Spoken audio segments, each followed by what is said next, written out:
Story time with Q&A. Story time. You ready for story time? I'm ready for story time. I'm ready for story time. So today, we're going to do a trigger story time. We're going to do a time where I lost it. I lost it. So, this was, 2012, 2013, I think? Yeah. It was a good while ago. Yeah. Back in the day, I was a young buck. We were young. And my guy here was he was up Martha's Vineyard for the summer. And I happened to throw a hotel party. Well, I guess a motel party. Yeah, motel. Yeah. Wasn't planning on it, but that's how things turned out. I had two of my homeboys came into town, and I booked them a room. They asked me to book a room, and I had booked a separate room for myself. So, we chilling. We're at the Ramada Inn out Ricestown, and having a good time. And then he was like, "Yo, you should invite people." And it turned into inviting a few people to let's have a party. And this was around the time we were throwing parties. And we used to throw some nice parties. So I'm like, all right, bet. I'm going through the phone. I'm inviting everybody. Like, we had a nice group coming. Now, I invited my one of my best friends and another homegirl that I was real close with at the time. And I invited two other homegirls that were even closer with my homeboy Tyrone. Now, I'm going to leave out the majority of the names because, I'm not in the mood to revisit this situation just in case any of them watch and then they hit me up. And but they know who they are regardless. So I remembered that a lot of them, like a couple of them, didn't get along. And some of the reasons were solid. Some of the reasons was over something petty. Whatever. So when my best friend had told me that she wasn't going to make it, I'm like, oh, that's even... I was sad that I wasn't going to get to see her, but I was like, that works out because I knew the girl was going to be here with Tyrone. So I was like, that works out because now I don't have to worry about them running into each other. Because their drama was like messed with the same dude in college and it was messy. And so I was like, that works out. But she ended up coming. So when she ended up coming, I'm like, oh, I'm giving a hug. I'm lit. And then it hit like, oh, snap, how you going to pull this off? So I ended up using what I had. I had two separate rooms. So I'm like, all right, bet. One room is for the more chill crowd that's like, we just smoking, drinking, maybe playing some drinking games. The other room is for the loud music, kind of same smoking, drinking, playing drinking games, but people dancing, like it's more of the rowdier crowd. Everything was going great. I'm talking between the two rooms, we might have had 40 people maybe. I'm going off of memory, but it was a nice crowd. And I'm in the zone. I got it was a chick who I was feeling for a minute at the time, and I mean, she was looking good. She had on this nice pink sundress, curvy, like I forgot to tell y'all, this was for my birthday. This was legit like a week, either the weekend before my birthday, because my birthday landed on like a Tuesday or Wednesday. This was the weekend leading to my birthday. So I'm in my head, I'm like, yo, I'm trying to do some things. And I was single at the time. I was like, I'm trying to have some fun. I got a room, like we about to have a good time. The liquor was flowing, everything was going great. Now, Pause. I just gotta stop real quick because I wasn't there. So, quick question, quick interlude. Were the rooms on, were the rooms near each other? Were no, they the on rooms were on opposite the opposite ends of the motel, the opposite ends of the Ramada, and on different floors. My room was on the other end on the first floor. Their room was on the opposite end on the second floor. Okay. So you had you had to walk. And this the one out Ricerstown is relatively, I would say, like medium size for a motel. It's not small. So you gotta like walk around, go up some stairs, and then you still going up. So yeah. Okay. There should have been no reason for beef. Okay. So now, like I said, I got very lit that night. So my memory, I remember things, but I don't remember them in the exact order of how they happened. But I do remember different things. So to my knowledge, what I was told, what caused the drama was that in this room, these young ladies that were chilling in the room where it was just, it wasn't a party, it was just, drinking games and chilling. The conversation started about why there was drama between the young ladies in this room and the young ladies over here. The conversation was started by someone not involved. They wanted to know why, and then they wanted to know who, what, when, where, and why. And then that person decided to prank call this room and tell them they need to turn their music down. And to my knowledge, that phone call was made twice or three times. I don't know how many times, but it was made enough that the young ladies in this room decided to walk to this room. And therefore, we have issue. So now what I do remember, this is where it things get choppy because I wasn't in either room when the situation happened. I was around the corner putting in work. Like I'm talking my best game, things I'ma do. And then in my room, I had the room with the jacuzzi. So I'm like, I'm about to enjoy my night. I'm like, I've got grass, I've got liquor, she got ass. Like we about to have a good time. Like, hey, you see what I'm saying? Like we about to have a good time. And somebody came and got me and was like, yo, Aunt, they fussing, like a fight about to break out, whatever. So I come running around the corner. They're in the room that I was staying in. And like everybody is in there now. Everybody's arguing. So I come in the room and I'm on some, this is not what we're here for. We're here to have a good time. Y'all need to kill this noise. If you got a problem, take it to the street. Take it to Ricerstown Road. Like go to the street. Y'all can beef across the street at the McDonald's or down the street at the Chick-fil-A. Like whatever y'all want to do, y'all can take it elsewhere and y'all can argue, fuss, and fight over there.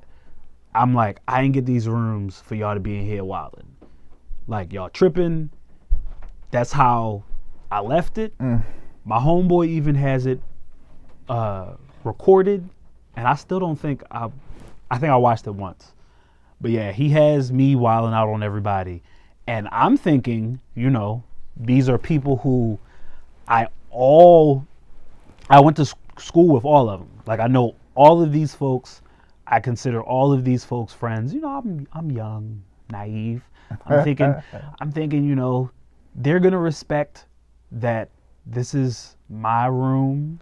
I paid for it. My name is on it. And your credit card is on file. My credit card is on file, and they're going to, respect my wishes and cool off. What is it? Cooler heads will prevail. Something like that. Something like that. That's what I'm expecting. So I go back out, and this is why, fellas, learn. This is why your mind, you can't have a one-track mind where all you're thinking about is getting some booty. Because had I had been a little more sober, or had I not been blinded by the light of those cheeks, I would have probably stayed in the room, told people to get out. Like, I would have forced a little bit more than just speaking for a couple minutes and then leaving. I left the room, and this time when they come and get me, and they're like, "Yo, niggas is wildin'. Oh, they're fighting now," and it's not any guys, it's the chicks. And the crazy part is, from after I got all the information, shorty who made the prank calls bounced. She wasn't involved in any of the physical fighting. My best friend, who had if anybody should have been fighting, I would say it should have been her. She had reason. She wasn't even involved. She was gone.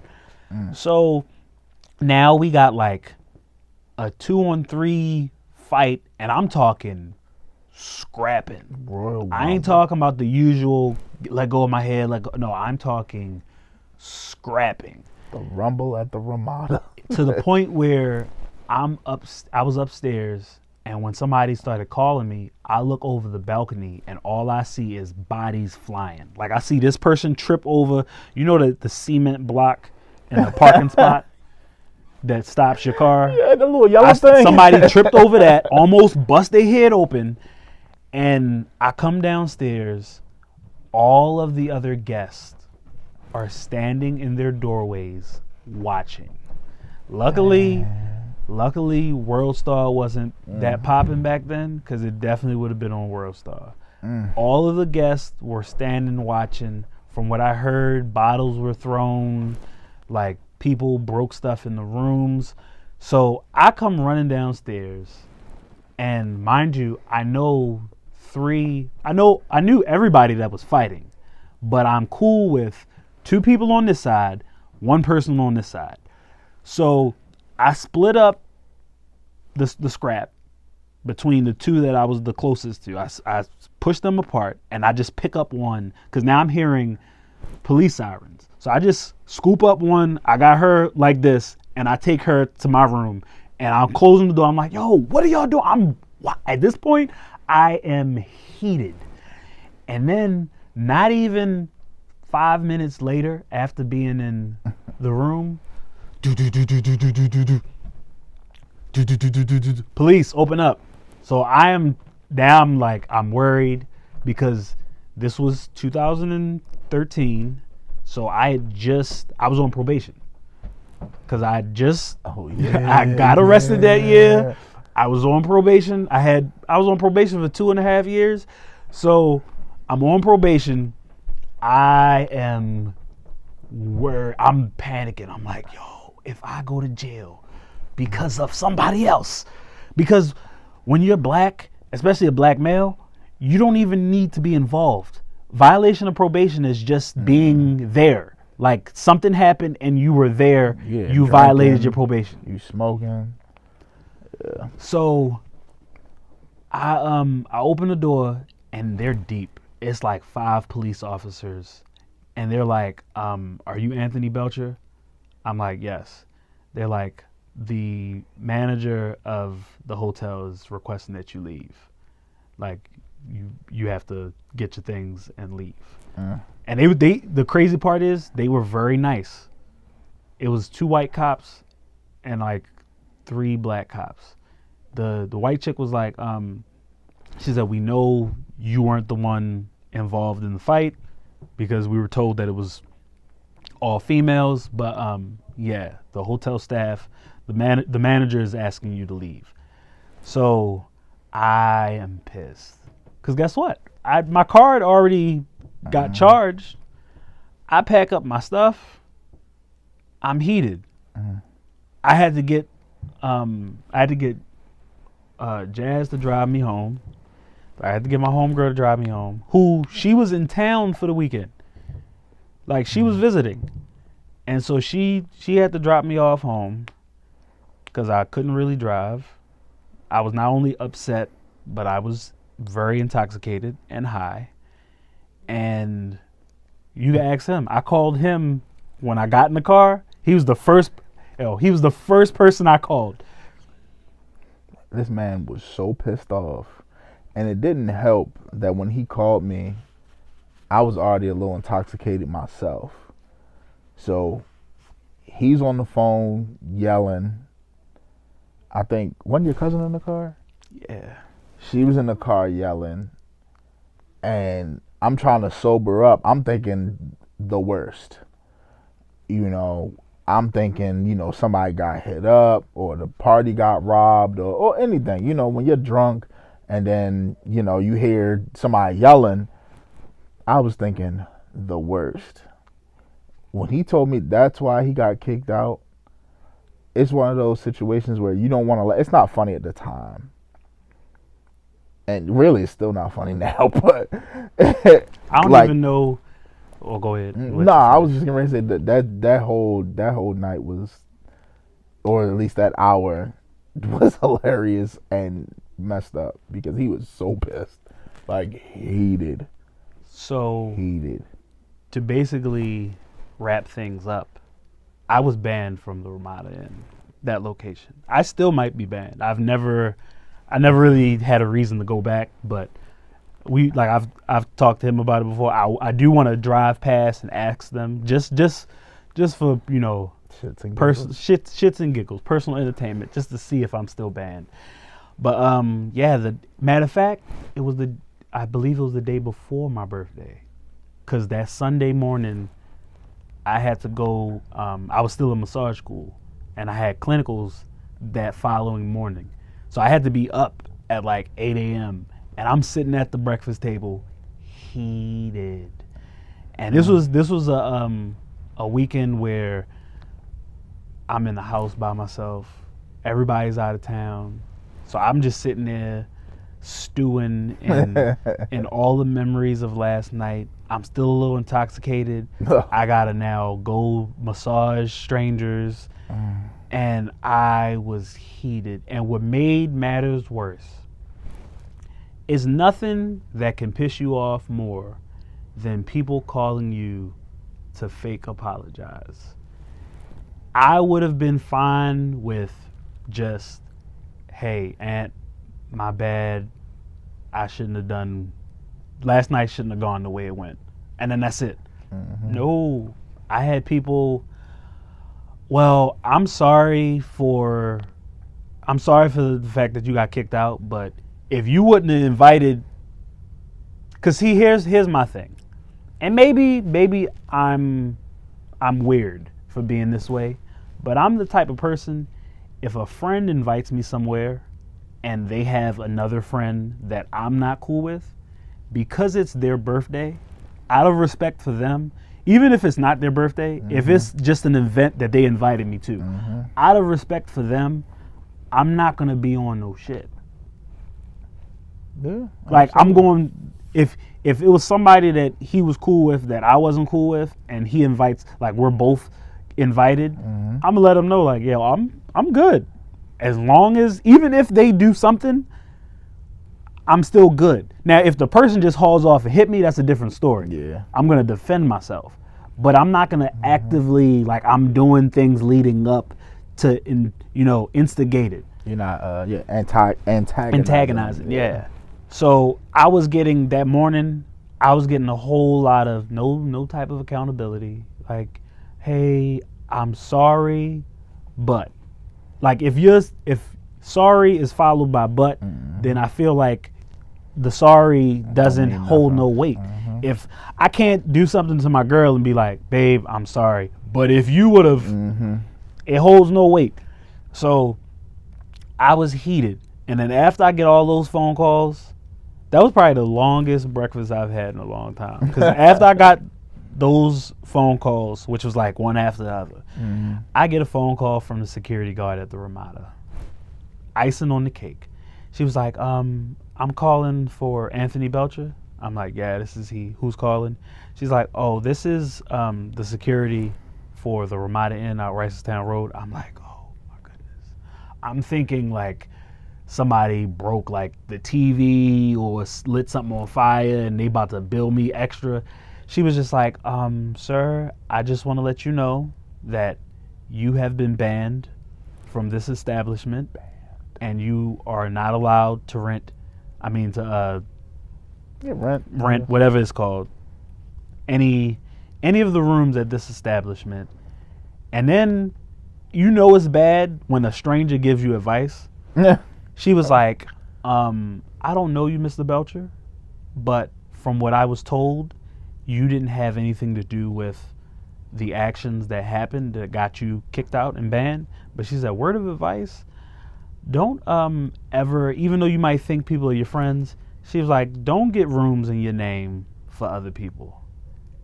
And I was sitting, I couldn't say nothing. Yes. Like, I was like, you're right. Like, I was like, I learned my lesson. Mm-hmm. I was like, you are completely right. I said, I learned my lesson.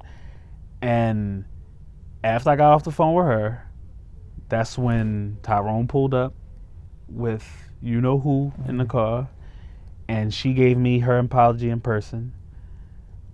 And then, more salt on the wound, I found out they didn't get kicked out. They was in the other room. The cops didn't go to the other room. Dang. So yeah, they got to enjoy the fruits of my labor. Dang. They was still in, after everything was said and done, they was still in the other room. They didn't leave until the morning. So I was the one that got kicked out. And then what really pissed me off, I know this makes me fat, but I had ordered out. You know how we do, where we know we getting lit, so you'll order food for later. You'll order food, like when you lit, and once that alcohol wear off, and once you finish coming down. Yeah, once you finish being an adult, being nasty, you done worked up some energy. So I had my food in the microwave of the room, just waiting. As soon as everybody was gonna leave, I was gonna heat it up, and I was gonna be good. And it wasn't until I got home, and that just set me off even more. I was like, and I left my fucking food in the microwave. I was heated. But yeah, the moral of the story is, you can't expect people to treat you and give you the respect that you give them. Because a lot of those folks I considered to be close friends. And like, we was rolling together for a minute. And I'm still cordial and cool with just about all of them. But it opened my eyes, because I'm like, I would never have carried things that way. And granted, we were much younger, but we were still old enough to know better. If you knew better, you do better. Oh yeah. Like, so that really opened my eyes up. And I might, just for shits and giggles tomorrow, I might drive up to the Ramada. Now that it's fresh on my head, I might drive up there and find out if I'm banned. Not that I need to stay there, but because I've updated where I stay at now. I don't be Leveled staying up. I don't be staying at Ramadas now. Leveled up. Yeah, like, that was a rough year. I went to jail. Yeah. I got banned from Ramada. Like, I was not living my best life that year. I was not living my best life that year. Yeah, that was a long year. Yep. But yeah, I hope y'all enjoyed that story time. We will definitely bring some more. Look out for some more. We'll probably get one from this guy next time. You know what to do. Like and subscribe. You want to say anything? Nah. Next time, I don't want to say because at your expense. I'm just a little pissed I missed it. No, I feel you. Because normally when shit like that happens, it usually we're together. Yeah. Yeah, that was and that's why I had to call him, because I was on the phone like, yo, you wouldn't believe this shit. He's like, yo, calm down. Like, what happened? I'm like, yo, these motherfuckers got me kicked out of the room. Yeah, I was heated. was heated. Rumble at the Ramada. Mm-hmm. Yep. Rumble at the Ramada. Yeah, I'm gonna definitely go up there tomorrow. Yeah. just to see. I might even record it. Just to see. To see. Be like, I want to record this for my podcast. All right. When they be like, "Nah, nigga, you still not welcome here," then you gonna be blown. I mean, at least I got it for the viewers. Yeah. But yeah, y'all be cool. Y'all be easy. Until next time, stay greasy, baby. Yo.